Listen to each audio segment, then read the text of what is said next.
فرمایا جب تم میں سے کوئی مسلمان بھائی تمہارا فوت ہو جائے پھر اس کو تکلیف نہیں پہنچانی۔ تکلیف کیا پہنچانی؟ مثلا ہڈی توڑ دینی، اس کا مسئلہ کر دینا، اس کی چیت پھاڑ کرنا، اس کی آنکھیں نکالنا، اس کے گردے نکالنا، آج کل ہو رہا ہے نا۔ فرمایا نہیں، رسول اللہ صلی اللہ علیہ وسلم کا ارشاد گرامی ہے جس طرح زندہ کو تکلیف ہوتی ہے ایسے مردے کو میت کو بھی تکلیف ہوتی ہے، میت کو بھی تکلیف ہوتی ہے۔ اسی لیے رسول اللہ صلی اللہ علیہ وسلم نے دشمن کا بھی مسئلہ کرنے سے منع کر دیا۔ فرمایا آج تو اصول مغرب نے دے دیا نا کہ جنگ اور محبت میں کوئی اصول نہیں ہوتے، آج ہمارے مسلمان بھی یہی کہتے ہیں کہ جیسے محبت ہو محبت میں کوئی اصول نہیں۔ ہمارا بھی یہی نعرہ ہے نا، پیار اور جنگ میں لڑائی میں کوئی اصول نہیں، لیکن رسول اللہ صلی اللہ علیہ وسلم نے جنگ کے بھی اصول دیے اور محبت کے بھی اصول دیے۔ محبت بھی رسول اللہ صلی اللہ علیہ وسلم نے اصولوں کے ساتھ کرنے کی توفیق کا حکم دیا۔ جنگ لڑنی ہے دشمن سے لڑنی ہے، اللہ کے دین کے دشمن سے، اللہ کے دشمن سے، رسول اللہ صلی اللہ علیہ وسلم کے دشمن سے، ان سے بھی جو ہے اصولوں کے ساتھ جنگ لڑنی، اصولوں کے بغیر ان سے بھی نہیں۔ ان کو زندگی میں بھی اصول فرمایا جو تم سے نہیں لڑتے تم نے ان سے نہیں لڑنا۔ کتنی بڑی بات ہے، کافر ہے، اللہ کے دین کا دشمن، لیکن اگر وہ تم سے نہیں لڑتا، مسلمانوں سے چھیڑخانی نہیں کرتا،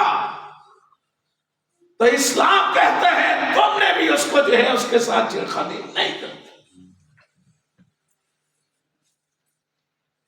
میں اسلام کو نقصان نہیں پہنچا رہا، شاعر اللہ کو کی توہین نہیں کر رہا، کسی کو اجازت نہیں ہے کہ پھر اس پر جو ہاتھ اٹھائے۔ فرمایا جو ذمہ ہے میرے ملک میں، اسلامی ملک میں رہ رہا ہے،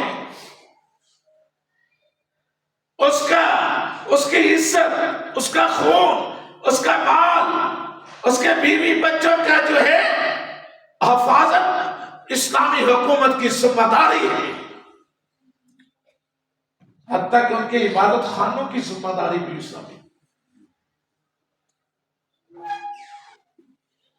لیکن اگر وہ تمہارے ساتھ جنگ کرتا ہے مسلمانوں کے ساتھ پھر جنگ کرنی ہے، لیکن جنگ میں بھی فرمایا ان کافروں کے مسئلے نہیں کرنے، ان کے شکلیں نہیں بگاڑنی، آنکھیں نہیں نکالنی، گردنیں نہیں کاٹنی، ان کی لاشوں کی بے حرمتی نہیں کرنی۔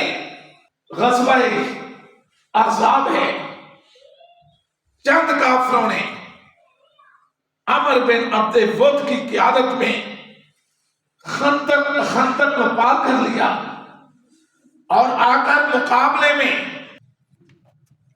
کائنات کے پیغمبر علیہ السلام کو آ کر انہوں نے دعوت مبارزت دے دی۔ عمر بن عبد ود آ کے کہنے لگا آؤ محمد ہمارے میرے مقابلے میں لے کے آؤ جس کو لے کے آنا ہے۔ اور عمر بن عبد ود پتہ کون سا کافر تھا؟ جو کہتا تھا 14 بندوں کو میں اکیلا ہی جو ہے چت کر دیتا ہوں، اس کے مقابلے میں کوئی نہیں آتا تھا۔ اور رسول اللہ صلی اللہ علیہ وسلم نے اپنے کسی عام کارکن کو نہیں مقابلے میں بھیجا کہ چلو یار انصاریوں کو بھیج دیں، اگر شہید بھی ہو گئے تو میرے اپنے کون سے ہیں۔ کائنات کے پیغمبر نے بھیجا، اپنے چچا زاد بھائی کو بھیجا، اپنے داماد علی کو بھیجا، اور جس کو اپنا بھائی اسلام میں بنایا تھا علی مرتضیٰ شیر خدا کو خونی رشتہ داری بھی ہے، اور مواخات مدینہ میں اپنا بھائی بھی بنایا ہے۔ فرمایا علی اٹھو، عمر بن عبد ود کا مقابلہ تم نے کرنا ہے۔ اللہ کے نبی کی مساوات دیکھی، اللہ کے نبی نے بیگانوں کو نہیں بھیجا، اللہ کے نبی بھیج رہے ہیں تو اپنے خون کہ رشتہ داروں کو بھیج رہے ہیں. علی المرتضیٰ کہیں ابھی مقابلہ شروع ہوا، حضرت علی رضی اللہ عنہ نے ایک ہی تلوار سے اس کا سر پر سے جدا کر دیا. علی مرتضیٰ شیر خود رضی اللہ عنہ، اب جب ایک ہی بات سے اس کا کام کر دیا، کافروں میں بگدڑ مچ گئی. انہوں نے پیغام بھیجا کہ ہمیں ہمارے پہلوان عمر بن عبد الود کی لاش واپس کرو، ہم سے قیمت لے لو، قیمت لے لو لاش کی. کائنات کے پیغمبر نے آگے سے کیا ہوا فرمایا، اور کفار تم تو مدینہ کا محاصرہ کیے ہوئے ہو، تم تو محمد رسول اللہ صلی اللہ علیہ وسلم کے ساتھیوں کو مٹانے کے لیے آئے ہو.